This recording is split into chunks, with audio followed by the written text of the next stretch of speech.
And we're back here at Desmond Day with Sean. This is the last game he'll be showing us. It's called RYU.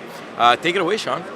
Okay, so the idea of RYU is that the ancient dragon RYU has been slumbering for thousands and thousands of years, but the citizens of Titan are believing that he is coming back. And so, in an effort to please him, they are going to be working on constructing a dragon statue. And whoever constructs their dragon statue the fastest is going to please RYU and win the game. All right. So, what is going to happen throughout the course of the game is we've got these 9 different islands which make up the board of Titan and the game of RYU.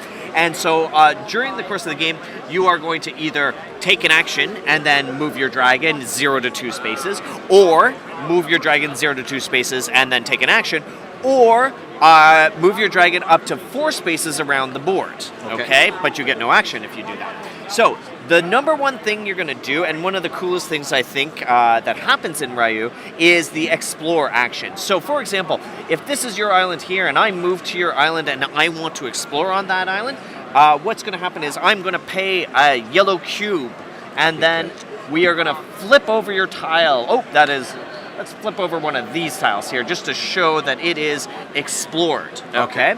And then I am going to get a merchant token, and then the next thing is I'm going to flip this exploration token here. So I will flip it, and if it comes up 5, I'm going to reach into this bag.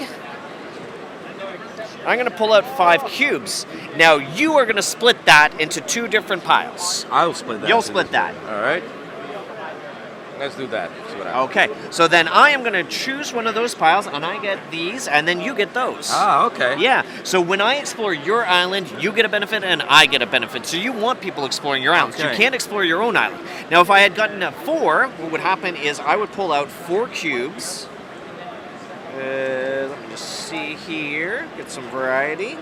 So I'd pull out 4 cubes, and then I would pick the first one. You would pick the next 2. The next 2, okay. Yeah. So let's I'm missing blue. I'll take blue. And I would take the last one. Okay. Okay, so there's 2 different ways you can get cubes throughout exploration.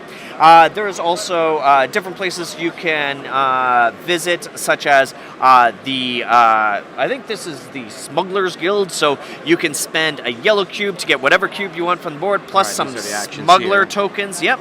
Or you can trade in cubes to get smuggler tokens and merchant tokens. Here you can spend a merchant token to flip over a tile. So for example, if this is your tile and you want it to be flipped over, you can spend a merchant token and it can flip it back over, and now it's available to be explored again. Also, if you're way out in the lead and I want to slow you down a bit, I may pay 1 to flip yours over so no one can explore it, and you can't get free cubes along the way. Interesting. There's ways to turn cubes into various different things. Like, for example, here, 2 yellow cubes will give you a governor token, and the governor token can be used as a wild cube when you are trying to pay for your dragon token. So if we can get a shot of the different how do you flip these? Does that require an action? Or? Yeah, that requires an action. So that's one of the actions that you can do. So they have to be done in order, so you can see there's the A, and this is the B, and then the C, D, E. So the cost of flipping them over is shown here. So this could be 3 orange, or 3 blue, or 3 purple, and here it's 1 of each. So you have to pay that, and you have to do it in order. So what's interesting is I may be collecting orange and be able to get this done, but all of a sudden I need a variety of cubes for the next one along the way. So it's a little bit of a balancing act in that sense. There's also a space that you can go to. I don't think I even put it. Oh, here it is. Yeah. This guy right here is very interesting. You spend a smuggler's token, and that forces everybody else to lift up their screen. Oh, and you can see. Okay. And you can see what they have. And if anybody has more than 4 cubes, they have to discard down to 4 cubes. Which now is you mentioned you thought you didn't put one of the tiles. Is there different tiles, or it does come with no? What happens is there are some non-player tiles, and then there are some neutral ones. But what happens is if you have less players, what'll happen is this is what a tile looks like if we have less than that many players. And if you do have that many players, It's okay. got that special symbol because it associates with your different Okay. race that you're trying to work with. So when you flip this over, it shows it has been explored and it can't be explored again until it's flipped back over. And this one, because it's a non-player tile, it just flips over to that side. Okay. Okay, So got it. you know the difference of it that way.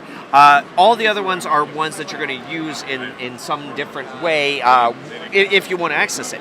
Now, finally, in this bag, there is one single white cube. Yeah, there it okay? is. And so when this is pulled out through some action or another, what's going to happen is that there is going to be a dragon bid. And so when this comes out, players will put in their hands as many as they want to and reveal, and whoever has put in the most cubes will automatically get to flip over the next tile. Very cool. Yeah, Okay. yeah. All right, that's So, awesome. no, it's a I think really we got great the gist of it. The artwork's really, really cool here. Yeah. And again, thanks a lot, Sean. No and that problem. pretty much wraps it up here at Asmodee.